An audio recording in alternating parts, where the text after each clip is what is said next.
Kale kukulisayo nnyo mukuumulamu tukyagenda mu maaso n'okutuusaako amawulire agataliko fera nga tukyali ku nsonga ey'okulamaga ng'ebula ennaku 2 zokka okutuuka ku lunaku olw'akalooli abalamazi okuva mu ggwanga erya Kenya bakuŋŋaanidde mu Mabira okusabira Munnaabwe John Kibe eyafiira mu lugendo. Bano basabiddwa okwongera okunywerera mu ddiini.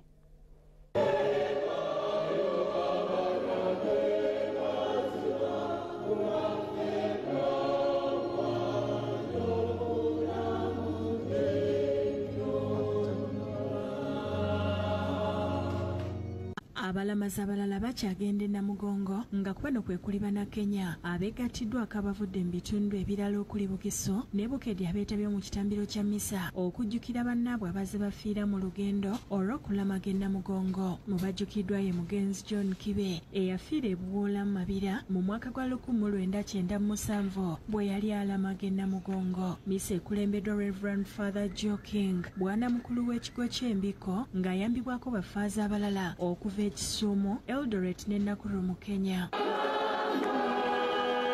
Kusoma misa y'okujjukiza abalamazi bonna abafiiridde mu amakubo gaffe naddala mu Kenya, Bannakenya omu eyafa wano bamuyita Kibe. Bakira bagoberera ebigenda maaso nga bamu otulo tubasinzisa amaanyi. Father Joe King asabye abalamazi okunywerera ku kyabasitudde okutambuza ebigere okugenda e Namugongo. Abantu bano bw'obalaba batambula buli omu alina ekyetaago kye, alina ekizibu kye, alina ekisomoza kye.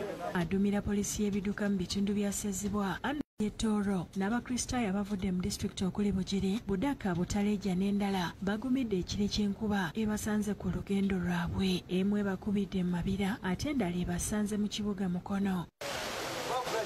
Bano okuli n'abaana abato abakyasoma n'omukadde Augustine Nabende okuva e Tororo batubuulidde ensonga lwaki basazeewo okulamaga.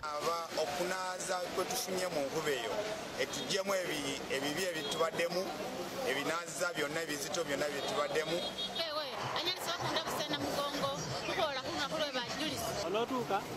Nja kutuuka nkyalina amaanyi nja kutuuka. Totidde enkuba?